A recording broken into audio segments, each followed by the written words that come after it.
నమస్కారం. Welcome to I dream. ధర్మ మార్గం కార్యక్రమానికి స్వాగతం. నేను మీ విజిత.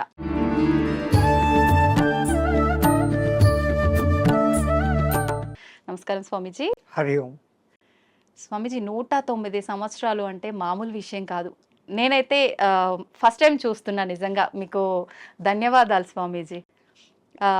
ఇప్పుడు ప్రస్తుతం ఉన్న సమాజంలో రకరకాల ఆరోగ్య సమస్యలు, ఎంత ఆరోగ్యంగా ఉన్న వాళ్ళైనా 40-60కి మించి వాళ్ళ జీవనం కొనసాగించే వాళ్ళ సంఖ్య చాలా తక్కువగా ఉంటుంది. అసలు ఎలా సాధ్యపడుతుంది స్వామీజీ? ధ్యానం చేయడం వల్ల ఆయుర్దాయం అనేది పెరిగే అవకాశం ఉంటుందా?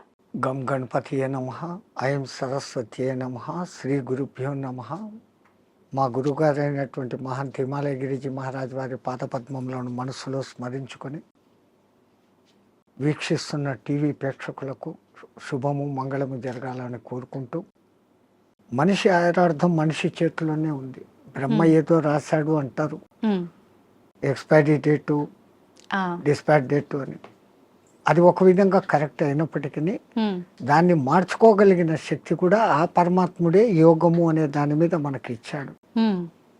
ఒక యోగ సాధన, సిస్టమేటికల్ లైఫ్, ఏ టైంలో ఏం తినాలా, ఎంత తినాలా, ఆ పద్ధతులన్నీ ఉండి ఒక గురువు నేర్పించినాడు. ఆ నేర్పించిన సిస్టమ్ ఈ రోజు వరకు తూచా తప్పకుండా పాటిస్తూ ఉంటే 109 కర్మ ఇంకా ఎన్నాళ్ళైనా బతకవచ్చు. మీకు అందరికి బాగా తెలిసి ఉంటుంది, ఒక 2 ఏళ్ల కింద పద్మశ్రీ అవార్డులు ఇచ్చినప్పుడు శివానంద అనే ఒక యోగా మాస్టర్ సరస్వతి ఘాట్ దగ్గర ఉంటాడు కాశీలో. ఈ రోజుకు యోగా నడుపుతున్నాడు. ఆయన ఆ యోగా చేస్తాడు.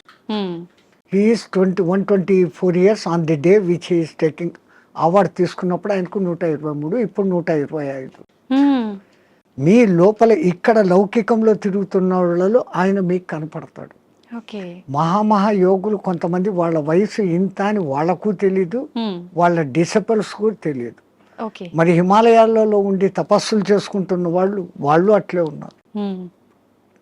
సో ఈ ఏజ్ను, ఈ కట్టెను, ఉపాధిని కాపాడుకునే రహస్యాలు గురువు ద్వారా వస్తాయి. ఆ గురువు చెప్పింది తూచా తప్పక చేసినప్పుడే అది స్టాండర్డ్గా ఉంటాయి. కానీ గురువు చెప్పాడు నేను చేయలేదు అంటే ఏం లేదు. మనకు ప్రాక్టికల్గా కావాల్సినంత ఉంది. వేదాలు, ఉపనిషత్తులు, పురాణాలు ఇన్ని ఉన్నాయి. కానీ ప్రాక్టికల్, థియరాటికల్ 112 ఉంది. ప్రాక్టికల్ ఎవరు చేస్తాడో వాడు ఇట్లా ఉంటాడు. ఓకే, అంటే ఇలా చేసిన వాళ్ళకి ఖచ్చితంగా సాధ్యపడుతుంది. ఎవరైనా బతికేది 120 ఏళ్ళ ఆయురార్థం అనేది పరమాత్ముడు ఇచ్చింది.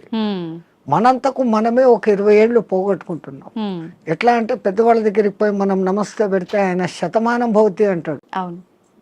120 ఏళ్ళు భవతి అనడం లేదు. అక్కడే 120 ఏళ్ళు పోయింది. ఈ ఉన్న 100 ఏళ్లలో 50 ఏళ్ళు నిద్ర, 15-16 ఏళ్ల వరకు ఏమీ తెలియని బాల్యం, 80-90 వచ్చినప్పటి నుంచి నట్టుబోట్లు లూజ్ అయ్యి అదొక 10 ఏళ్ళు. 100 ఏళ్ళు బతికినా దాంట్లో వాడి నిజమైన బతుకు 15-20 ఏళ్ళు మాత్రమే. ఎవరికి నచ్చినట్టు మరి దాంట్లో అక్కడికి యాత్రలు, ఇక్కడికి ప్రయాణాలు, ట్రాన్స్పోర్ట్, టీవీలు చూడాలు, సినిమాలకు పోవడాలు, ఆ గంటలంతా తీసేస్తే అది ఒక 5-6 గంటలు. అది నిజమైన మనిషి బతుకు ఎట్లా ఉండాలా అనేది అక్కడ ఉంది. ఎంతసేపు నిద్రపోవాలా, ఎంతసేపు మేలుకోవాలా. పెద్దలు అంటారు దిన్ దియా కామ్ కర్నేకి లియే, రాత్ దియా సోనేకి లియే అని. పగలు పని చేసుకునేకి ఇచ్చాడు, రాత్రి నిద్రపోయేకి ఇచ్చాడు. మనం ప్రకృతికి విరుద్ధంగా రాత్రి అంతా 11-12 వరకు మేల్కుంటున్నాం. సూర్యోదయాన్ని చూడకుండా సూర్యోదయం అయినాక లేస్తాం, అప్పుడు లేచి స్నానాలు చేస్తున్నాం. మన పూర్వీకులు మనకు చెప్పింది బ్రహ్మ ముహూర్త స్నానం, అది దేవతల స్నానం. సరే నీకు అది వీలు కాలేదు, 4:30కి చేయి ఋషుల స్నానం, 5:30కి చేయి మనుషుల స్నానం. సూర్యుడు బయటికి వచ్చినాక చేసే స్నానం రాక్షస స్నానం. అంత సిస్టమ్ ఎందుకు పెట్టినారు? Early to bed, early to get up. 9-10 బజేకు సోజావు, 9-10 గంటలకు నిద్రపోండి. 3 గంటల వరకు 5:30-6 గంటల నిద్ర ఒక మనిషికి అది చాలు, సరిపోతుంది. మనం అట్లా చేయడం లేదు. రాత్రి 11-12 వరకు మేల్కొని పొద్దున్న 7 గంటలకు లేస్తా ఉన్నాం. సో అక్కడ కొంచెం దెబ్బ. రెండవది తినే ఆహార పదార్థాలు. ఒకప్పుడు ఏ ఎరువులు వేయకుండా పండించేవాళ్ళు. 6 నెలలు 7 నెలలకు కానీ కోతకు వచ్చేది కాదు ధాన్, గోధుమలు కానీ రైస్ కానీ. ఇప్పుడు 3 నెలలు 2 నెలలకి వచ్చేదానికి చేసేస్తూ ఉండరు, అంత హైబ్రిడ్. ఆర్టిఫిషియల్ ఎరువులు వేసి. సో దాంట్లో శక్తి బలము ఉండడం లేదు. ఆ తినే విధానం కూడా హైయెస్ట్ బాయిలింగ్ చేసి తింటాను. జబ్బులు మూల కారణం అది. పరమాత్ముడు సృష్టించిన 84 లక్షల జీవరాశుల్లో ఏది కూడా ఉడికించి తినడం లేదు, ఫ్రిడ్జుల్లో పెట్టుకోవడం లేదు. అవి హ్యాపీగా ఉన్నాయి, కంటద్దాలు పెట్టుకోవడం లేదు, చౌట్ మిషన్ పెట్టుకోవడం లేదు. మనం పెట్టుకుంటున్నాం. కరెంట్ ఆ ఫుడ్కు వ్యతిరేకం. సహజ ఆహారం ఋషులు మునులు అంతా కందమూలాలు, పండ్లు, ఫలాలు. పరమాత్ముడు ఏది న్యాచురల్గా ఇచ్చినాడో అప్పటికది తినేస్తారు. మళ్ళీ సాయంత్రానికి రేపటికి అని దాచిపెట్టుకోవడం కూడా లేదు. ఓకే, ఎప్పుడు తప్పుడే. ఒకసారి చెట్టు నుంచి కట్ అయితే 3.5 అవర్స్లో తాను తిన్నప్పుడు ఆ చెట్టుకు దానికి కనెక్టివిటీ పవర్ ఉంటుంది. ఆ ఫలము శక్తివంతంగా ఉంటుంది. దాన్ని మనం ఫ్రిడ్జ్లో పెట్టేసి స్టాక్ పెట్టుకొని ఎప్పుడెప్పుడో తింటున్నాం. ఆ చెట్టు కనెక్టివిటీ ఆ పండులో నుంచి పోతుంది. పండు రుచి ఉంటుంది, శక్తి తగ్గిపోతుంది. అయితే స్వామీజీ, ఇప్పుడు మీలాంటి యోగులకే సాధ్యపడుతుందా? ఇప్పుడు మీరు చెప్పినట్టుగా ఇలాంటి ఆహార నియమాలు పాటించి ధ్యానం పైన ఫోకస్ చేస్తే నార్మల్ మనుషులకు కూడా సాధ్యపడుతుందంటారా? ఎవరికైనా అమ్మ, పరమాత్ముడు 24 గంటలు టైం ఇచ్చాడు. 23 గంటలు మీ నిద్ర, మీ లౌకిక వ్యవహారాలు అన్నీ చూసుకోండి, ఎంజాయ్ చేయండి. మనిషి జన్మ ఎత్తే ఆనందించాల. ఫ్రెండ్స్తో, రిలేటివ్స్తో సినిమాలు ఎంజాయ్ చేయండి. బట్ 1 అవర్ నాది అనుకోండి. ఈ 1 అవర్లో ఒక half an hour body fitness ఎక్సర్సైజులు, ఒక్క 30 మినిట్స్ నేను ఎవరు అన్న ప్రశ్న వేసుకొని మీలోకి మీరు ప్రయాణం. అది ఆత్మధ్యానం అంటాం మేము. ఓకే, బయటికి గమ్మని కూర్చొని ఉంటాం. దానికి ఇంకా ఎన్నో పద్ధతులు ఉన్నాయి. ఒక విగ్రహాన్ని ఊహించుకుంటూ ఆ విగ్రహ మంత్రమే చదువుతూ భ్రమర కీటక న్యాయం అయిపోవడం ఒక విధానం. ఏది లేది నిరాకారాన్ని చూడాలా అనుకున్నప్పుడు ఆ నిరాకారాన్ని జ్యోతిగా భావించి చూడడం ఒక విధానం. ఆ జ్యోతి నాలోనే వెలుగుతుంది అనుకొని ఆ జ్యోతి దర్శనం కోసం తప్పిస్తూ తపన చేయటం ఒకటి. ఓకే, ఇట్లా విధానాలు వేరే వేరేగా ఉన్నాయి. మన ఋషులు మనకు 100 మార్గాలు చూపించారు. ఎవరికి ఏది అడాప్టబుల్లో, ఎవరికి ఏది సూటబుల్లో, ఎవరికి ఏది సులభంగా చేసుకోగల శక్తి ఉందో వాడు అది చేసుకుంటాడు. 3 to 3:45 దేవతల టైం. ఓకే, 3:45 to 4:45 ఋషుల టైం. 4:45 to 5:45 మానవుల టైం. ఓకే, ఆఫ్టర్ దట్ రాక్షసుల టైం అని అంట. ఇప్పుడు ప్రతి ఒక్కరూ రాక్షసుల టైంలోనే అన్ని స్నానాలు. సూర్యోదయం అప్పుడు ఆ అరుణ కిరణాలు అని వస్తాయి కదా, దాంట్లో ఎన్నో రకాల మనకు ఆరోగ్యాన్ని, ఉత్తేజాన్ని కలిగించే వేవ్స్ ఉంటాయి. అల్ట్రావైలెట్, ఇన్ఫ్రారెడ్, ఎలక్ట్రోమాగ్నెటిక్, దానికి ఏమో ఇప్పుడు ఈ పేర్లన్నీ పెట్టారు. అప్పుడు సూర్యుని 7 వర్ణాలకు కలుపుకొని దాంట్లో తెలుపులో 7 వర్ణాలు ఉన్నాయని మన వాళ్ళు గుర్తించి చేస్తాను ఆ సాధన, వర్ణ సాధన.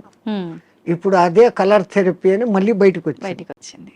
రంగు బాటళ్ళలో నీళ్లు పెట్టి సూర్యుడి దగ్గర పెట్టి బయట ఎండలో 7 రోజులు అట్లా పెట్టిన నీళ్లు తాగితే ఆ కలర్కు సంబంధించిన జబ్బు ఉన్న వాళ్ళకి క్యూర్ అవుతారు. ఒక్క సూర్యుడు ఆరోగ్య ప్రదాత అని మన వాళ్ళు చెప్పారు. దాంట్లో నుంచే ఇన్ని వస్తున్నాయి. ఇప్పుడు మన భూమి మీద పెరుగుతున్న మూలికలు అన్నీ పెరుగుతున్నాయంటే సూర్యుడు ఆధారం. నైట్ పూట తన సూర్యకిరణాలనే చంద్రుని మీదకి పంపించి అక్కడి నుంచి రిఫ్లెక్ట్ అయ్యి అది ఔషధులకు శక్తిని ఇస్తున్నాడు సర్కిట్. ఓకే, సో అందుకే మన పూర్వీకులు గుర్తించి ఆరోగ్యం భాస్కరాది చేత అన్నారు. ఆరోగ్యం సూర్యుని చేతిలో ఉంది. ఓకే స్వామీజీ, ప్రాణాయామం ఇది చేసే వాళ్ళు ఎక్కువ కాలం జీవించే అవకాశం ఉంటుందంటారు కదా? 100%.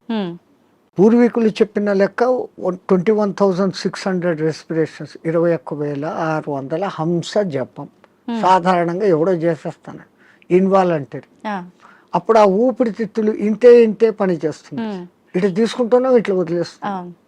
పరమాత్ముడు మనకు ఊపిరితిత్తులు ఇంత పని చేసేకి ఇచ్చాడు. దాంట్లో 10th కాదు కదా, 1% కూడా మనం చేయడం లేదు. తీసుకుంటున్నాం, వదులుతున్నాం. తీసుకున్న గాలిని యూటిలైజ్ చేసుకోవడం లేదు, ఉపయోగించుకోవడం. ఆ దానికి ప్రత్యేకంగా ఈ పూరక కుంభక రేచకాలు అనే ప్రాణాయామ వ్యవస్థ పెద్దవాళ్ళు పెట్టారు. ఓకే. సంపూర్ణంగా ఊపిరితిత్తులు నిండేంతగా దీర్ఘంగా శ్వాస తీసుకొని ముక్కులు మూసేస్తాం. ఓకే. ఆ తర్వాత బలవంతంగా ఆ గాలిని మింగుతున్న ఫీలింగ్ చేసి కడుపులోకి కూడా గాలి పోతోంది అని చెప్పి మళ్ళీ ఒకసారి ముక్కులు ఓపెన్ చేసి ఇంకొంచెం తీసుకుంటాం. అంత గాలి తీసుకొని మన కెపాసిటీని బట్టి 30 సెకండ్స్ 40 సెకండ్స్తో ఆరంభించి నెలలు సంవత్సరాలు గడిచేసరికి 2 మినిట్స్ 2.5 మినిట్స్ వరకు ఆ కుంభకంలో ఉంచినప్పుడు తీసుకున్న గాలి మొత్తం యూటిలైజ్ అయ్యి కణాలు ఇడిచిన కార్బన్ డైఆక్సైడ్ అంతా వచ్చి బయటకు వచ్చేస్తుంది. అది రేచకం. ఈ విధంగా చేయడంలో మనకు శాస్త్రజ్ఞులు మన ఆ పూర్వీక శాస్త్రజ్ఞులు చెప్పింది ఇడా పింగళ అనేది సూర్య చంద్ర నాడులు. ఒక ముక్కు ద్వారా చల్లని గాలి బాడీలోకి వస్తుంది, ఒక ముక్కు ద్వారా వేడి. శరీరంలో శీతోష్ణాలు సమస్థితిలో ఉండి ఆ రెండింటిని నియంత్రించగలిగినప్పుడు వాయువు ఈ 2 ముక్కులలో కాకుండా మనకున్న 72,000 నాడులలో 11 నాడులు ముఖ్యం. కండ్లకు పోయేది, చెవులకు పోయేది, ముక్కులకు పోయేది. ఇవన్నీ కాకుండా ఈ 11 మళ్ళీ సుషుమ్న అనేది మూలాధార చక్రం నుంచి సహస్రారం వరకు కనెక్టివిటీ కలిగిన ఒకే ఒక్క నరం. మిగతాది కొన్ని చోట్ల వచ్చి కట్ అయిపోతాయి, ఎన్ని చోట్ల వచ్చి కట్ అయిపోతాయి. ఇది అఖండంగా మూలాధారం నుంచి అక్కడ దాకా వస్తుంది. దాని లోపలికి గాలి ప్రవేశం చేసినప్పుడు అక్కడ జరిగే సంచలనం మనిషికి దీర్ఘాయుష్. అసలు ఈ ప్రాణాయామం చేస్తేనే దీర్ఘాయుష్. కారణం మామూలు మనిషి ఒక నిమిషంలో 15 రెస్పిరేషన్లు తీసుకుంటే నేను నిమిషం సేపు గాలిని బంధించగలిగినాను అంటే నాకు 15 రెస్పిరేషన్లు సేవ్డ్ కదా. It is in my bank account. ఒక్క ప్రాణాయామంలో నేను 15 ఊపిర్లు మిగిలిపెట్టుకుంటే 1 గంట సేపు చేస్తే అంటే 60 నిమిషాలు ఇంటూ 15 900 వాయువులు. ఒక 10-11 దినాలు చేస్తే 9,000 21,000 వచ్చేదానికి ఒక 10 రోజులు 1 నిమిషం చేస్తే 10 దినాల తర్వాత నాకు 1 దినం ఆయుష్ పెరిగింది. It is in my hands.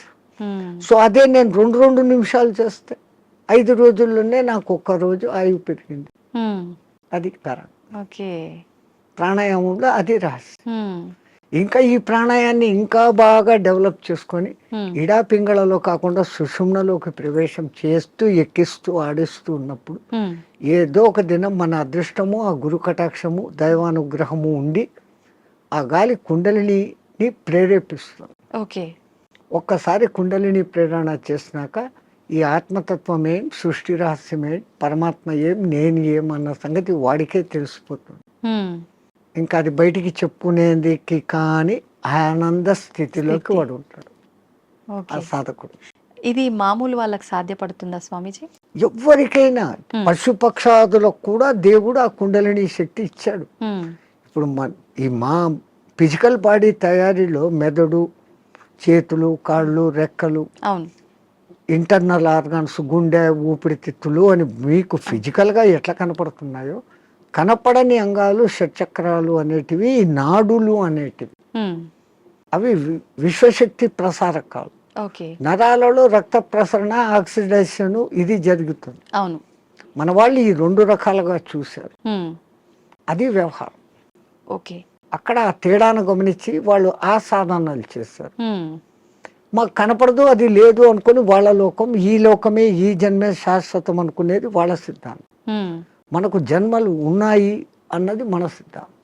ఇప్పుడు చాలా మంది ధ్యానం చేయాలనుకుంటారు కానీ మనసుని నియంత్రించుకోలేకపోతుంటారు. ఏకాగ్రత లోపిస్తూ ఉంటుంది, రకరకాల ఆలోచనలు కదులుతూ ఉంటాయి. ఎలా నియంత్రించుకోగలుగుతారు స్వామీజీ? మనసుకు ఒక్క డ్యూటీ అప్పచెప్తే పాపం మనసు ఏం చేస్తుంది? గమ్మను ఉన్నప్పుడు 112 ఆలోచనలు చేస్తాను. ఇప్పుడు మీరు కుట్టు పని చేస్తారు, మిషన్ మీద కూర్చున్నారు, మీకు కుట్టు పని తెలుసు. ఇన్వాలంటరీగా మీరు ఆ బట్ట అక్కడ పెడతారు, ఎట్లా పొడి చేయాలో చేస్తారు, కాళ్ళు కదుపుతూ ఉంటారు, కుట్టు మిషన్ నడుస్తుంటుంది, కళ్ళతో చూస్తుంటారు, కుట్టు పోతుందా లేదా పోతుంది. ఇదంతా ఎట్లా వచ్చింది? ఒక ప్రాక్టీస్, ఒక దినంలో రాదు. సో అక్కడ మీరు మనసంతా ఎక్కడ పెట్టారు? కుట్టు లైన్ గా పోతుందా లేదా అనేదాన్ని. ఇంకోటి ముగ్గులు వేస్తారు బయట మీరు, 5 చుక్కలు ఇట్లా పెట్టాలా, 3 ఇట్లా పెట్టాలా ప్లాన్. అవును. ఈ ఒక్క లైన్తో అన్నిటినీ ఇట్ట తిప్పి కలిపేస్తాం. తిప్పి ఇక్కడికి తీసుకొని వస్తారు. అవును. మీ ఆంధ్రాలో రథం ముగ్గు అని వేస్తారు, ఉమ్, అన్ని చుక్కలను ఒక్క లైన్తో కలుపుతారు. కలుపుతారు. సో అక్కడ వాళ్ళ కాన్సన్ట్రేషన్ అంతా ఎక్కడుంది, నేర్చుకున్నప్పటి నుంచి ఎట్టట్ట తిప్పారు, చేసే కళ్ళు పని అట్టట్ల పైనే. పోతుంటాయి, చెయ్యి అట్టట్ట వెళ్ళిపోతూ ఉంటుంది. అవును. సో ఈ కాన్సన్ట్రేషన్ మీరు అక్కడ పెట్టారు. ఉమ్, అట్లే మనం ఒక్క దాని మీద కాన్సన్ట్రేషన్ పెట్టినప్పుడు మనసు ఆ టైంలో మీకు రెండో ఆలోచన ఏముంది, ఉమ్, ఆ ముగ్గు ఏం వేస్తున్నప్పుడు లేదు. అవును. మా మామ అట్లా అన్నాడు, మా కొడుకు ఇక్కడ పోయినాడు, ఇవన్నీ ఆ టైంలో లేదు. లేదు. టిఫిన్ చేయాలా, అది ఏం నథింగ్. ఉమ్, సో అక్కడ ఐడియల్ అయిపోయింది. ఆ, సో ఒక్క పర్టికులర్ డ్యూటీ మనసుకు అప్పచెప్పతే ఉమ్, ఆ మనసు అదే చేస్తూ ఉంటుంది. ఓకే. అందుకే మన పూర్వీకులు ఒక తమాషా ఎగ్జాంపుల్ చెప్తారు. ఉమ్, ఎవరో ఒక ఆయన తపస్సు చేశాడు, దేవుడు ప్రత్యక్షమైతే నా అన్ని పనులు చూసుకునేదానికి ఒక సెక్రటరీని నాకు అపాయింట్ చేయి. వాడు దేవుడే ప్రత్యక్షమైతే వాడు ఇట్లాంటి వరం అడిగాడు, ఉమ్, అది కూడా నేను చెప్పంగానే చేసేయాలా అన్నాడు.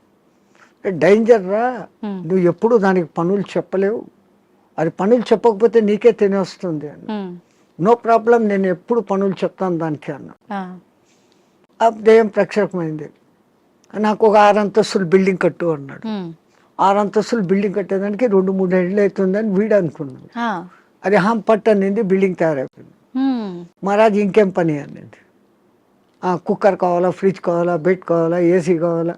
వీడు ఇట్లా అడుగుతున్నాడు, అక్కడక్కడ అన్నీ వచ్చేస్తాను. వచ్చేస్తా ఉన్నాయి.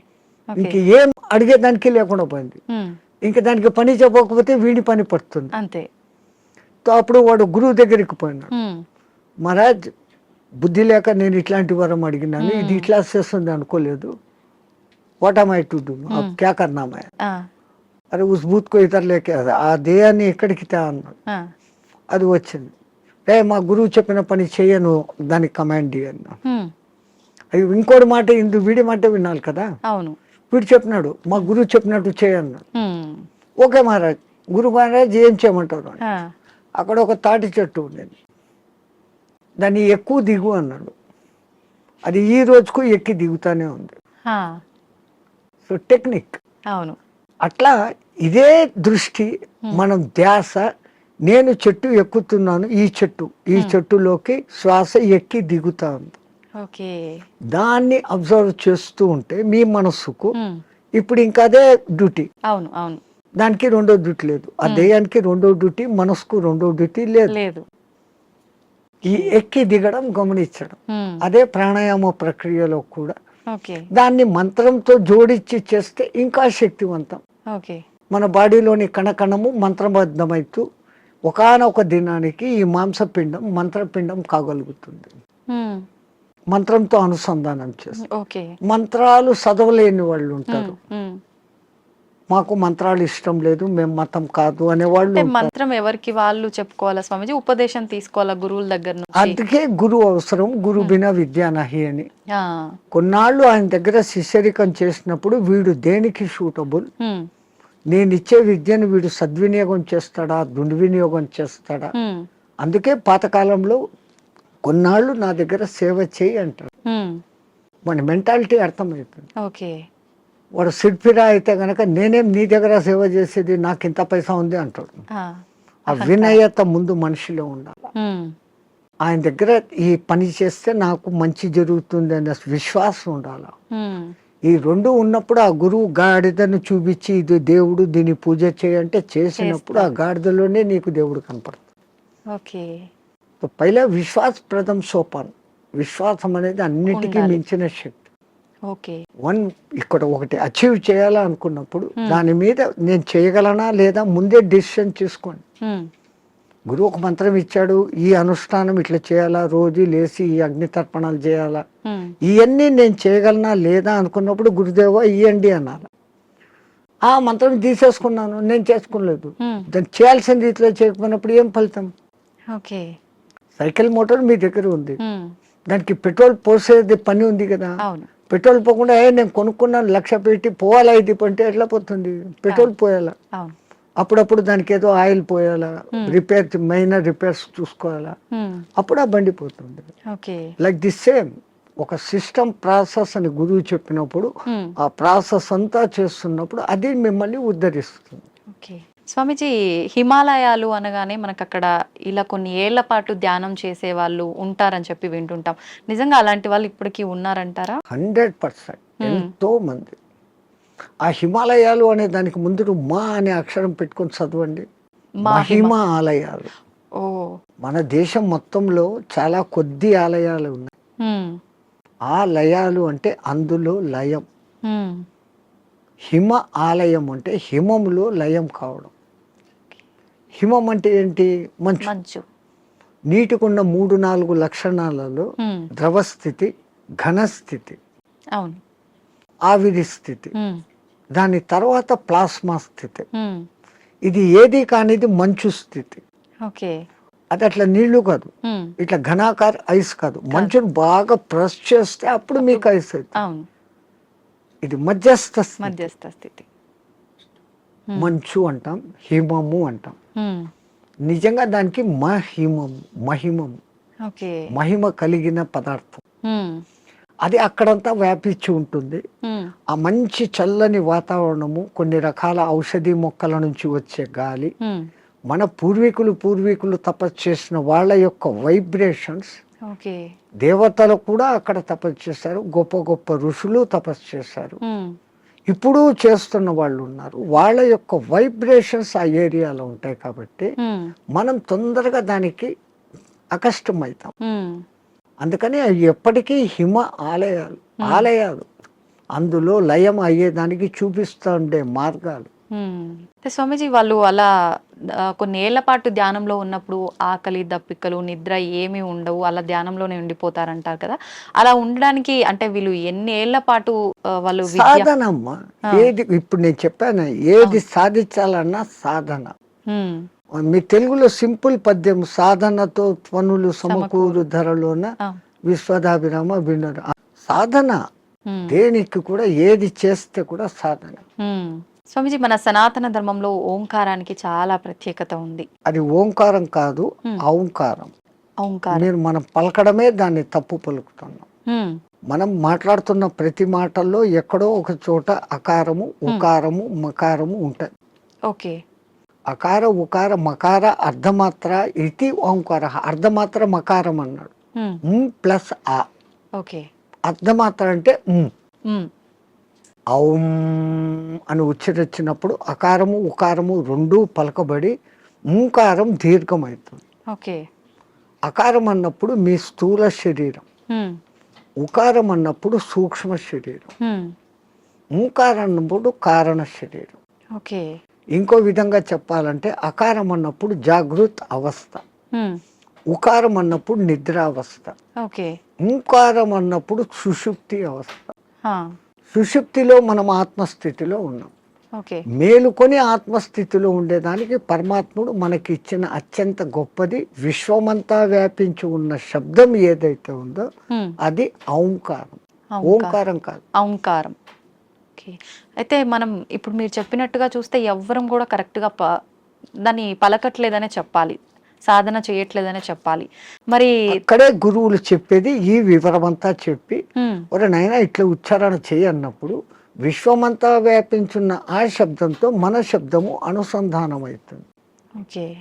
సైంటిస్ట్ ఇప్పుడు రికార్డు చేశారు, సూర్యుడిని చూస్తున్న శబ్దము ఔం ఔం అని ఉంది, గెలాక్సీ సౌండ్ ఔం అని ఉంది, భూమి తిరిగే వేగపు సౌండ్, గ్రహాలు తిరిగే వేగపు సౌండ్ వేరే వేరే విధంగా వినపడుతున్నాయి, కానీ అంతంగా ఔం ఔం అన్న శబ్దమే ఉంది.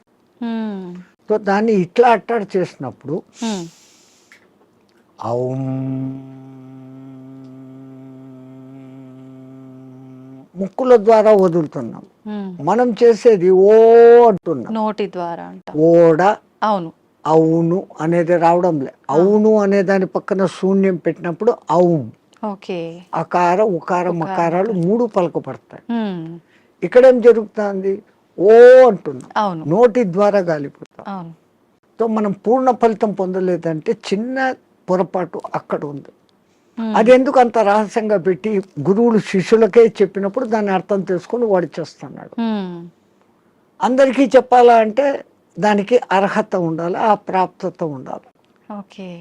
కానీ ఇప్పుడు అది కూడా మేము బహిరంగంగా అందరికీ చెప్తాండాం. చెప్తున్నారు. నాయనా మీరు చేసుకునే వాళ్ళు పూజలు చేసుకునేటప్పుడు ఇట్లా చేసుకోండి, సామూహికంగా అర్చేయండి. అది అలవాటు అయిపోయింది, రాదు. అవును. అందరూ ఔం అని ఎక్కడా పలకరు. పలకరు. మనం ఒక్కళ్ళం అక్కడ అందరూ ఓం నమ శివాయ అంటే మనం ఒక్కళ్ళం ఇక్కడ ఔం నమ శివాయ అన్నామంటే డిఫరెన్స్ అయిపోతుంది. మనమే తప్పు చేస్తున్నామేమో అనేటట్టుగా స్వరం మారిపోతుంది, వాళ్ళందరూ మన దిక్కు చూస్తుంటారు. సో మనము ఇంట్లో కూర్చొని ప్రత్యేక సాధనలు చేసేటప్పుడన్నా కనీసం ఎక్కడ ఏది ఉచ్చరించాల్సి వచ్చినా ఔం అని ఉచ్చరించండి, ఓం అని కాదు. ఓకే. ఇంకా సామూహికంలో తప్పడం లేదు. ఓకే. 10 మంది కూర్చొని శివ సహస్రనామము అష్టోత్తరము ఏదో ఒకటి చేస్తారు. ప్రతి దానికి ఓం నమ శివాయ, ఓం శంభవైతే నమో, భయోశ్వరాయ నమో, నిధనపతి నమ, నిధనపతాంతకాయ నమ, వీటన్నిటికి ముందు ఓం ఓం అంటారు. ఓం ఓం అంటాం. మాకు ఇదే అలవాటు అయిపోయింది, ఓం ఓం అని అంటాం. ఓం అనేది మా నోట్లో రాదు. నిజంగా అంటే మనం పలకాల్సిన మంత్రం ఏదైనా తప్పు పలుకుతున్నాము అంటే దానివల్ల మనకు ఫలితం కలగకపోగా దోషం కలిగే అవకాశం ఉంటుందా స్వామీజీ? దోషము అని అంటే సైంటిఫికల్ గా మీకు నేను చెప్పాలంటే ఇప్పుడు ఈ షట్చక్రాలు అనేది పెటల్స్ తో ఉంటుంది. మూలాధారం 4 పెటల్స్, దళాలు, స్వాధిష్టానం 6, మణిపూరకం 10, అట్లా 10, 12, 16, 2, 50 అక్షరాలు దాంట్లో నిక్షిప్తమై ఉంటాయి. వర్ష అనేది మూలాధారంలో, పాప బాబమ్మ అనేది అట్లా ఒకటి వేరేగా ఉంటాయి. ఈ మంత్రం ఒక రిథమాటిక్ గా చదివినప్పుడు మీరు పియానో మీద అది అడ్డదిడ్డంగా కొడితే సరిగ్గా రాదు. వాడు వాయించాల్సిన రీతిలో వాయించినప్పుడు సుమధురంగా వస్తుంది. ఇట్లా ఈ మంత్రం కూడా ఆ లెహర్ చదివినప్పుడు ఈ పెటల్స్ కదులుతాయి. ఆ పెటల్స్ కదిలినప్పుడు ఆ చక్రం కంట్రోల్ చేస్తున్న మీ ఇన్నర్ ఆర్గాన్స్. మూలాధారము పెద్ద పేగును కంట్రోల్ చేస్తుంది. స్వాధిష్టానము చిన్న పేగులను, యూరినరీ బ్లాడర్ను, రీప్రొడక్టివిటీ ఆర్గాన్ను చేస్తుంది. మణిపూరకము డైజెషన్ సిస్టము, చిన్న పేగులు ప్లస్ అన్నాశయము, వీటిని కంట్రోల్ చేస్తుంది. అట్లా ఏ అంగాలను అవి చేస్తుందో ఆ జరిగే వైబ్రేషన్స్ ఆ అంగాలను శక్తివంతంగా, ఆరోగ్యవంతంగా చేస్తాయి. ముందు మంత్రాలలో ఉన్న అర్థం ఇది. అందుకనే వాళ్ళు స్వరము ఇట్లా పలకాల, ఇట్లా చేయాలని. వేదం అందరూ చదవలేము అంటే కారణం, ఓ గురువు దగ్గర 12 ఏళ్ళు నేర్చుకుంటే ఒక్క ఋగ్వేదం వస్తుంది మీకు. ఒక్కొక్క వేదం నేర్చుకునేకి 12 ఏళ్ల కాలం సుస్వరంగా. ఇప్పుడు అనేక మంది పాపం వేద పాఠశాలలు పెట్టి మళ్ళీ మన పూర్వ సంస్కృతి ఇంత గొప్పదన్న సంగతి తెలుసుకుని ఎట్లా చేస్తే బాగుంటుంది ఏమన్న సంగతి మీద పోతున్నారు. వేదం అంతా సైన్స్ అమ్మా, ఊరికే ఏది చెప్పలేదు. సంధ్యావందనం చేసే దగ్గర నుంచి సైన్స్. ఇప్పుడు వీళ్ళు చేసే సంధ్యావనం తప్పు పట్టడం కాదు. పాతకాలంలో వాళ్ళు ఏం చేశారు, నదిలో వక్షస్థలం లోతు నీళ్లలో నీటికి ఎదురు ప్రవాహానికి నిలబడి ఓ చెంబుతో నీళ్లు తీసుకొని ఆ సూర్యుని దిక్కు పెట్టి ధారగా వదిలేవాళ్ళు. ఎప్పుడైతే ఒక మనిషి ఇంత లోతు నీళ్లలోకి పోతాడో అపాన వాయువు ఆటోమేటిక్గా పైకి వస్తుంది. మామూలు నీళ్ల తొట్టిలో ఒక ఎంటీ చెంబును ముంచండి, ఎంత ప్రెషర్ వస్తుంది, లోపల కానీ పైకి రావాలని చూస్తూ ఉంటాం. అదేమో ఇంత చెంబు, ఎంతో బలం ఉపయోగించాలి. సో ఈ అపాన వాయువు పైకి వస్తుంది. మనం చెంబు నీళ్లు తీసుకొని అన్నప్పుడు ప్రాణవాయువుని తీసుకున్నాం. ప్రాణ అపాన సమాయక్తం పచాన్యన్నం చతుర్విధం అని భగవద్గీతలో చెప్పిన ఆ ప్రాణ అపాయాల సమ్మిళనం జరిగి శరీరంలోని స్థూల సూక్ష్మ కారణ శరీరాలకు ఆ శక్తి పోతుంది.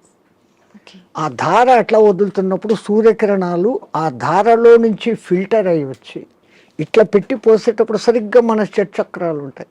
ఆ ధార మన ఎదురుగా షట్చక్రాల దగ్గర పడతా ఉంటుంది. ఆ కిరణాలు ఆ ఈ ధారలో నుంచి ఫిల్టర్ అయ్యి మన షట్చక్రాలకు కావాల్సిన కిరణాలను అందిస్తుంది. సూర్యుడిలో అనేక కిరణాలు ఉన్నాయి. సహస్ర కిరణుడు అని ఆయనకు పేరు. 1000 రకాల కిరణాలు ఉన్నాయి. ఒక్కొక్క కిరణం ఒక్కొక్క పని చేస్తుంది. ఆ పని చేయడం కూడా 12 నెలలలో ఒక్కొక్క నెలకు ఒక్కొక్క విధంగా చేస్తుంది. అందుకనే ద్వాదశాదిత్యుడు అని పేరు పెట్టారు. ఉన్న సూర్యుడు ఒక్కడైనా ఒక్కొక్క నెలలో ఆయన మార్పులు చెందుతూ ఆ కిరణాల ప్రవాహం ఇస్తాడు. ఇప్పుడు ఈ విధంగా సంధ్యావందనం చేసినప్పుడు రావాల్సిన గుడ్ కిరణాలు మనలోకి వచ్చి ఆరోగ్యం బాగుంటుంది, చక్రాలు నీట్గా యాక్టివేట్ అవుతాయి. ఓకే. అసలు గాయత్రి మంత్రం 24 అక్షరాలు చదివినప్పుడు మన 24 తత్వాలు శుద్ధీకరణ. అవన్నీ వైబ్రేషన్ వర్డ్స్. ఓకే. శబ్దం వైబ్రేషన్ క్రియేట్ చేస్తుంది. పెద్ద పెద్ద సైంటిస్టులు ఇప్పుడు నిరూపణ చేస్తున్నారు. పలకాల్సిన రీతిలో ఓంకారం పలుకుతే అది దూరంగా స్క్రీన్ మీద మీకు గొప్ప శ్రీచక్ర యంత్రాన్ని చూపించింది. ప్రూవ్డ్. ఓకే. ఇంకొన్ని మంత్రాలు చదివినప్పుడు ఇంకొన్ని డిజైన్లు వచ్చినాయి. అవన్నీ ఏది మన పూర్వీకులు యంత్రాలు అని గీస్తారే, అవును, ఈ గ్రహానికి ఇట్లా గీయాలి, ఇట్లా పెట్టాలి, ఇంత చకోరాలు, ఇంత వృత్తాలు అని. అవును. అదంతా ఏమంటే ఇది శబ్దశాస్త్రము, రేఖాశాస్త్రాన్ని అనుసంధానం చేసి వాళ్ళ శబ్దోత్పత్తి ఈ వైబ్రేషన్స్ ఇట్లా క్రియేట్ అవుతాయని వాళ్ళకి తెలుసు. ఓకే. అందుకని ఆ రిథీమ్గా పలికినప్పుడు ఆ ఫలితాలు వస్తాయి. స్వామిజీ, నేనే గాయత్రి మంత్రంకి సంబంధించి అడుగుదాం అనుకున్నా, మీరే ఆ టాపిక్ తీసుకొచ్చారు. గాయత్రి మంత్రం ఆడవాళ్ళు చదవటానికి పనికిరాదు అని చెప్పి 100% చదవచ్చు. మంత్రము సూర్యుడిదైన అధిష్టాన దేవత అమ్మ గాయత్రి దేవి, 5 ముఖాలతో ఉన్న మహాతల్లి అని మనం చెప్పుకుంటాను. అట్లాంటప్పుడు స్త్రీ చదవకూడదని ఎక్కడుంది? ఇదే విషయమై పండిత శ్రీరామ శర్మ అనే మహానుభావుడు, ఆయన ఉత్తరప్రదేశ్లో ఉండేవాడు. 24 ఏళ్ళు సంవత్సరానికి 24 లక్షల గాయత్రిని చేస్తూ ఉపాసన చేస్తే ఆయనకు ఆ తల్లి తాను ఉన్న ప్రదేశం, విశ్వామిత్రుడు తపస్సు చేసుకున్న ప్రదేశాన్ని చూపిస్తే అక్కడ పోయి ఈ అఖండ జ్యోతిని పెట్టి నిత్యము గాయత్రి యజ్ఞాలు చేస్తూ ఆడవాళ్లకు యజ్ఞోపవీతాలు వేస్తూ గాయత్రి ఉపదేశం చేసేవాడు. ఓకే. అప్పుడు కొంతమంది ఉత్తరప్రదేశ్ బ్రాహ్మణ్స్ ఆయన మీద కోర్టులో కేసేసినారు. నువ్వు వేదాన్ని భ్రష్టు పట్టిస్తున్నావు, మా సదాచారాన్ని భ్రష్టు పట్టిస్తున్నావు, వేదాలు గాయత్రి మంత్రం చదవకూడదు. ఆయన కోర్టులో ఒకటే మాట అన్నాడు, అయ్యా మీరు వేదాలు ఉపనిషత్తులు అన్నీ చదివారంటారు కదా, ఎక్కడైనా ఒక్క శ్లోకము స్త్రీకి గాయత్రి ఉపదేశం చేయకూడదు అని రాసి ఉంటే, పలానా ఋషి చెప్పాడు, పలానా దేవత చెప్పాడు అనే కోటింగ్ ఒక్కటి ఉంటే నాకు ఇవ్వండి, నా బ్రాహ్మణత్వాన్ని, నా సంస్థను మూసేస్తా, నా బ్రాహ్మణత్వాన్ని వదులుకొని జనేవి తీసేస్తాను అన్నాడు. వీళ్ళు 3 నెలలు తల కింద కాళ్ళు పైన పెట్టి ఎతికారు, లేదు. ఎందుకు స్త్రీకి లేదు అన్నారంటే ఆమెకు కుటుంబ బాధ్యతలు ఎక్కువ, ఈ మాసికంలో వాళ్ళకు ఈ పీరియడ్ కొంచెం ఇబ్బందికరంగా ఉంటుంది. అప్పుడు ఆ అనుష్ఠానం ప్రకారం కనీసం న్యాయంగా గాయత్రి చేయాలంటే 24 ముద్రలు వేస్తూ, ఒక్కొక్క ముద్ర వేస్తూ ఒక్కొక్కసారి గాయత్రి 24 అక్షర గాయత్రిలన్నా చేయాలి. మళ్ళీ దాంట్లో 3 రకాలు ఉన్నాయి. ఒక్క గాయత్రి త్రిపద 8 అక్షరాలతో ఉండాలి. అది అనుష్ఠుప్ ఛందస్సు అని ఇంకోటి ఉంది 32 అక్షరాలు, అది 4 పాదాలు ఉంటుంది, అది కూడా 8వ అక్షరాలుగానే అవుతుంది. అదంతా ఒక రహస్యం. మళ్ళా నవార్ణవ గాయత్రి అని ఒకటి ఉంది, అది చేయాలంటే అమ్మవారి నవార్ణవం అనే పూజలు ఎట్లా చేస్తామో దాంట్లో 9 ఔంకారాలు వస్తాయి. అవి ఎట్ట పట్టాలా, ఏది చేయకూడదు, అది బహిర్గతం చేయని విద్య. గాయత్రి అంటేనే రహస్యం అంటారు. కానీ ఆ మహానుభావుడు అది అందరికీ అర్హత కలిగించాడు. కుల మత భేదం లేదు, ఎందుకంటే అది మంత్రం సూర్య మంత్రం. ఆ పండిత శ్రీరామ శర్మకు కుడి భుజంగా ఉన్నవారే రామకృష్ణ మహానుభావుడు, ఆయన కూడా ఇదే చేశాడు. ఆ గాయత్రి దీని మూలంగా ఆ మహానుభావుడు అంత శక్తిమంతుడే పండిత శ్రీరామ శర్మకు తగిన శిష్యుడు అని పేరు తెచ్చుకున్నాడు. ఆ మహానుభావుడే చేరదీసి బాగా దగ్గరుండి చేసిన వాడే మీకు ఇప్పుడు బాగా ప్రసిద్ధుడైన మారెళ్ళ రవిశాస్త్రి. ఆ పరంపర అట్లా వస్తుంది. అదంతా పండిత శ్రీరామ శర్మ దయ. స్వామి, దైవాన్ని నమ్మటం వల్ల, పుణ్యక్షేత్రాలకు తిరగటం వల్ల మనశ్శాంతి అనేది లభిస్తుందంటారా? 100%. అసలు మీరు పోవడమే ఆ ఇంటెన్షన్. కాశీకి పోతే నాకేదో పుణ్యం వస్తుంది, ఆడ ఏదో వదిలిపెట్టేస్తానే సెంటెన్స్ కాదు అది. కాశీలో 12 జ్యోతిర్లింగాలలో విశ్వనాథుడు అక్కడ ఉన్నాడు, విశ్వానికి ఆయన నాథుడు. ఆ క్షేత్రానికి పోయి ఆయన నామస్మరణ కొంచెం సేపు నేను చేయటం మూలంగా నాకు ప్రశాంతత దొరుకుతుంది అని ఫస్ట్ మీలో విశ్వాసం కలిగినప్పుడు అక్కడున్న అన్నపూర్ణ అనుగ్రహము కలుగుతుంది. ఆ బేడి ఆంజనేయ స్వామి కరుణ, గణేష్ పండు మహారాజ్ది అందరిది దొరుకుతుంది. ఉమ్, అందుకే ప్రతి ఒక్క రుచిముని అక్కడ స్థాపించిన లింగాలు ఉన్నాయి. 3000కు పైన గుళ్ళు ఉన్నాయి కాశీలో. శివునికి ఇష్టమైన ప్రాంతం అది. ఉమ్, భూమి అంతా మునిగిపోయినా కానీ త్రిశూలం పైన నిలబెట్టి ఉంటాడు అని చెప్పబడిన ప్రసిద్ధ క్షేత్రం. ఓకే. కాశీ కాశీ అంటూ కాశీకి పోకుండా చచ్చిపోయినా ఉమ్, కాశీకి పోయినంత పుణ్యం కలిగే క్షేత్రం అదొకటే. ఉమ్, మిగతా క్షేత్రాలకు పోతానని ముక్కుబడి పెట్టుకొని పోకుండా పోతే ఏదో ప్రమాదము, ఉమ్, వానికి శిక్ష ఉంది. అవును. కాశీ విషయంలో అలా లేదు. ఉమ్, అంతటి గొప్ప అక్కడికి వచ్చింది అంటే ఒకటి ప్రజల విశ్వాసము, అక్కడ తపస్సులు చేసిన వాళ్ళ యొక్క శక్తి హా, ధార పోయడం అనేది ఆ ప్రాంతానికి ఆ ప్రసిద్ధత వస్తుంది. ఓకే. భూమి అంతా ఒకటే అయినప్పటికీ అవును. సులభమైన ఉదాహరణ, ఇప్పుడు ఎండాకాలం కాదు, మామూలు చిన్న ఎండ ఉన్నప్పుడు ఉమ్, ఒక భూతద్దం తీసుకొని వచ్చి పేపర్ మీద పెడితే అది కాలుతా ఉంది. ఆ భూతద్దం నుంచి కిరణాలు కాన్సన్ట్రేషన్ అవును. అట్లా విశ్వశక్తి కాన్సన్ట్రేషన్ ప్రదేశాలు కొన్ని, ఉమ్, అవి పుణ్యక్షేత్రాలు, తీర్థక్షేత్రాలు, ఓకే. తీర్థయాత్రలు. ఉమ్, తీర్థం అంటే నీళ్లు. నీళ్ళు. ఆ నీళ్లు ఎన్నో కొండల నుంచి ఆ ఖనిజాలను రాసుకొని దానిలో తెచ్చుకొని చెట్ల వేర్ల ద్వారా ఆయా మూలికల శక్తిని తీసుకొని ఉమ్, అవి రావటంతో ఆ నీళ్లు తాగితే శుభం. ఆ నీళ్ళలో స్నానం చేస్తే స్కిన్ డిసీజెస్ పోతాయి. ఓకే. సో అది నీళ్ళ శక్తి, తీర్థయాత్రలు, పుణ్యక్షేత్రాలు అని పెట్టారు. ఉమ్. స్వామి, ఇందాక మీరు స్టార్టింగ్లో అన్నారు కదా, చాలా మంది అంటుంటారు కాశీకి వెళ్ళినప్పుడు మనం ఏదో ఒకటి నచ్చింది వదిలిపెట్టి రావాలి అని చెప్పి చాలా మంది నమ్ముతుంటారు. అసలు నిజంగా ఎవరికి నచ్చిన దాన్ని వాళ్ళు వదిలేసి రావాలా? అసలు వదిలేయాల్సిన ఏంటి? అవును, నేను ఇట్లే చెప్తే ఒక ఆయన నాతో అన్నాడు, అవును స్వామి ఉమ్, మీరు చెప్పినట్లే ఖచ్చితంగా వదిలిపెడతాను. మా నానమ్మ మా ఇంట్లో ఉంది, ఆమెను తీసుకెళ్తా కాశీకి, ఆమెను వదిలేస్తాను అన్నాడు. ఉమ్, అది కాదు, మనకు అత్యంత ఇష్టము, ప్రేమ కలిగిన పదార్థము తినేది కావచ్చు, మనం 24 గంటలు దాన్ని చూసి ఆనందించే వస్తువు, కానీ ఉమ్, దాన్ని అక్కడ వదిలేసి ఇంకా దాన్ని తలుచుకోకుండా ఉండగలమంటే మన మనస్సు మీద మనం నియంత్రణ సాధించడం. ఓకే. మైసూర్ పాకు మీరు అక్కడ వదిలి వచ్చారమ్మా, మీకు బాగా ఇష్టం. ఉమ్, ఇక్కడికి వచ్చిన 10వ రోజు 12వ రోజు ఎవడో పార్టీ పెట్టాడు, ఆడ మైసూర్ పాకు చూడంగానే ఈ కళ్ళు మీకు ఆర్డర్ ఇస్తుంది, ముక్కు ఆ మైసూర్ పాకను పట్టేస్తుంది, అవును. నాలుక నీళ్లు ఉడతాయి. ఉమ్, నేను కాశీలో వదిన నోర్మోయ్ నేను తినాను అంటే మీ మీద మీకు మెల్లగా Control. కమాండ్ వచ్చింది, అవును. కనీసం ఆ భయంతోనన్నా. ఉమ్, అట్లా కాశీలో వదలడం మూలంగా మీలో ఆత్మస్థైర్యత అనేది పెరుగుతుంది. ఓకే. అది బ్యాక్ రీజన్. ఉమ్, కానీ ఏదో ఒక రీజన్ చాలా మంది రకరకాలుగా అనుకున్నా కూడా దాన్ని అయితే నమ్ముతూ వస్తున్నారు ఇప్పటికీ. వెనకల కారణం ఇది అని మీకు తెలుసుకోవడం లేదు.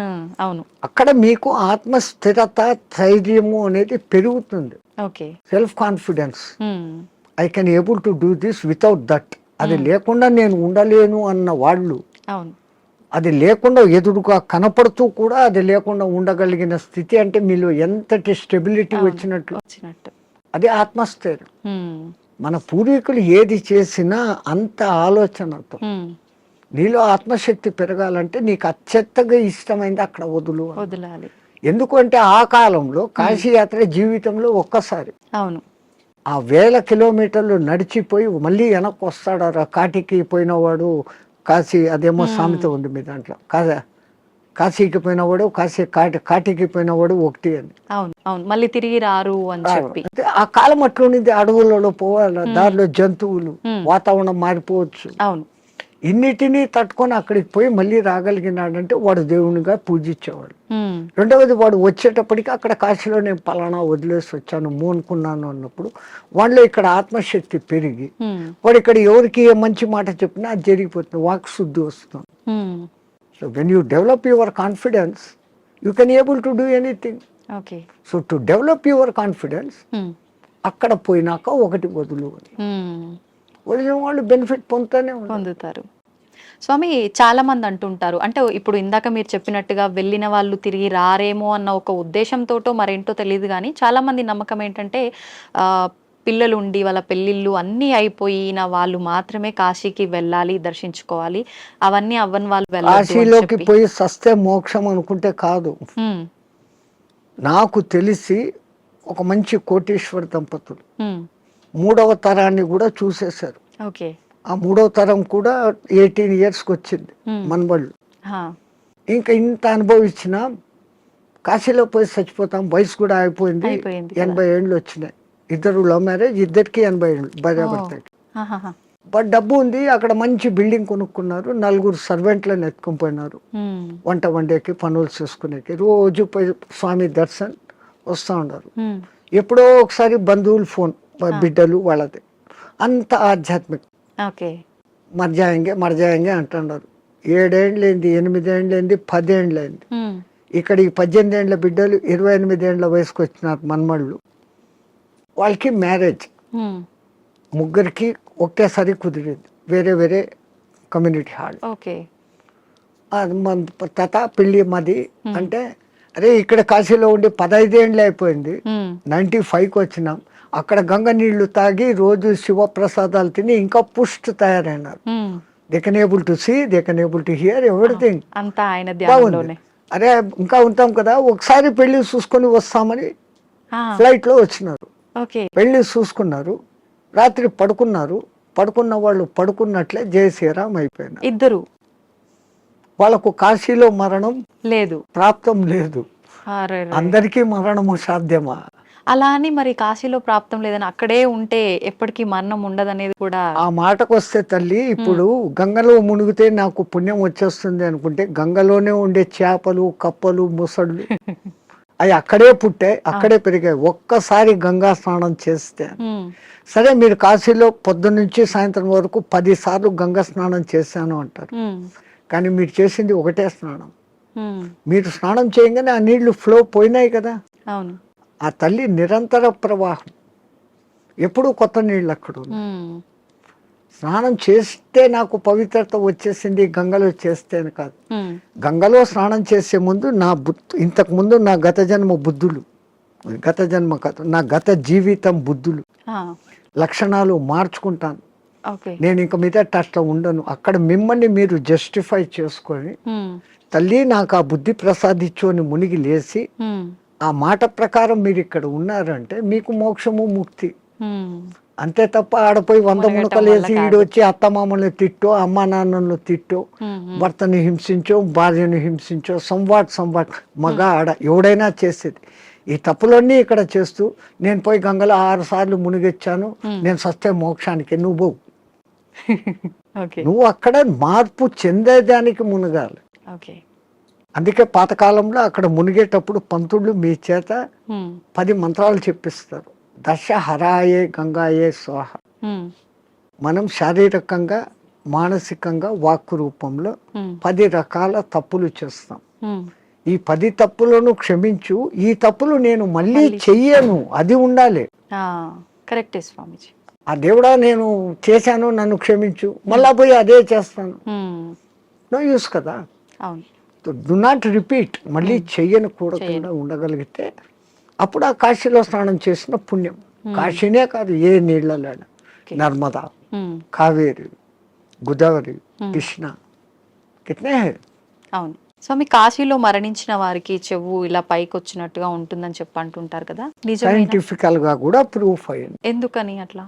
అక్కడ ఉన్న ఆ వాతావరణము, ఎంత శవాలను అక్కడ కాలుస్తూ ఉన్నా, ఈ మధ్య కొంచెం అక్కడ మాంసాహార దుకాణాలు పెట్టినా, ఉమ్, ఆ ప్రత్యేకమైన కాశీ ఏరియాలో ఒక వాయు వైబ్రేషన్స్ వేరే, ఉమ్, ఆ నిరంతర భగవన్నామ ఉచ్చారణ వైబ్రేషన్స్ ఆ గాలిలో కలిసి, ఓకే. అక్కడ చనిపోయిన మనిషికి ఈ కుడి చెవు కింది భాగం దగ్గర ఒక నరువు ఉంటుంది. ఉమ్, ఆ నరువు ఉబ్బుతుంది, ఓకే. బాడీ అంతా ఉబ్బుతుంది, ఫస్ట్ ఆ నరువు అక్కడ ఉబ్బుతుంది ప్రత్యేకంగా అక్కడ. ఉమ్, ఉమ్, ఉమ్, మిగతా ప్రాంతాలలో అది జరగదు. ఓకే. పాపం సైంటిస్టులు ఎంతో ప్రయత్నం చేస్తూ ఉన్నారు, ఎందుకు అట్లా జరుగుతుంది అని. అది ఇంకా రుజువు కాలే. అవునా? బట్ 99% గుర్తించారు. ఉమ్, ఏ ఊరు చచ్చినా కొంచెం రెడ్డిష్ కలర్ వస్తుంది, కారణం అక్కడ ఆ నరము జర ఊబుతుంది. ఓకే. అయితే చాలా మంది దానికి రీజన్ ఇది అయ్యి ఉంటుంది, శివుడు అక్కడ చనిపోయిన వాళ్ళకి చెవులో ఏదో చెప్తాడు అని అది చెప్పి అంటారు చూసి కదా. మన పూర్వీకులు ఉమ్, అక్కడ వచ్చి రామతారకం చెవులో చెప్తాడు, ఆయన గట్టిగా చెవులు ఆగబట్టి అది అక్కడ ఎర్రగైంది అంటాడు. హా, ఆయనకు అదే పని, ఆ సచ్చినోడికి అందరి దగ్గర పోయి చెవులు పీకి చెప్తానే కూర్చుంటాడా? అంతే కదా, మనకు ఆ విశ్వాస్. అంతే. కాశీలో నేను చనిపోతే శివుడు నన్ను స్పృశిస్తున్నాడు. ఉమ్, నేను ఈ బాడీ వదిలిపెట్టినాక నన్ను ఎవడు స్పృశిస్తా నాకేం తెలుస్తుంది? దీని పేరు అప్పుడు సదానంద అన్నారు, శవం అంటారు. పేరు పోయింది. ఉమ్, పుట్టినప్పుడు తల్లిదండ్రులు పెట్టిన పేరు ఈ బాడీతో పాటు బాడీ లోపల ఉండేది బయటికి పోయినాక దీన్ని బాడీ అంటారే కానీ పేరుతో పిలవరు. అవును. ఆ గంటకో 2 గంటలకో శివుడు వచ్చి చెవులో చెప్తాడు అంటే ఉమ్, అది నమ్మకూడదు అంటే నమ్మకూడదు. నేను విమర్శగా చెప్తే ఇది. కానీ మనమంతా ఆధ్యాత్మిక లోకంలో ఉన్నాం. ఆ విశ్వాసం తరతరాలుగా జరుగుతుందంటే ఎవడికో అది చెవుతో చెప్పాడు, ఇంకోడు చూశాడు. ఓకే. ఏ మాట బయటికి ఊరికే రాదు కదా. అవును. అది సత్యమైనప్పుడు ఉమ్, నేను సస్తే అక్కడ శివుడు నన్ను చూస్తాడనే ఈ భావనతో పోవడమే ఎంత గొప్ప. ఆయన వచ్చి పీక్తాడో లేదో తెలియదు, కానీ పీక్తాడు అనేది మన సంపూర్ణ నమ్మకం. విశ్వాసం. అట్లాగనే కొన్ని క్షేత్రాలలో మరణం ముఖ్యం. ఉమ్, ఈ భూమి అంతా అదే క్షేత్రమే కదా. ఇంట్లో సస్తే కూడా ఉమ్, అదే చావే. కానీ వీడి ఇంట్లో ఎంతసేపు సత్యం ముందర కూడా నేను నా వాళ్ళు అది పోయింది ఇది పోయింది నేను ఇంకా అది చేయలేదు అంటా సస్తాడే తప్ప ఉమ్, నేను కాశీలో ఉన్నాను, భగవత్ సంకల్పం భగవద్ దర్శనం అవుతుందన్న భావనలో ఉండడు. అందుకే కనీసం సత్యం ముందరన్నా నామస్మరణ చేయండి. ఉమ్. సంతోషం స్వామి, చాలా మంచి మంచి విషయాలు మీ ద్వారా తెలుసుకున్నాను. నాకు చాలా సంతోషంగా ఉంది మిమ్మల్ని కలిసినందుకు. మంగళమతి. ధన్యవాదాలు స్వామి. జై శ్రీరామచంద్రజీ.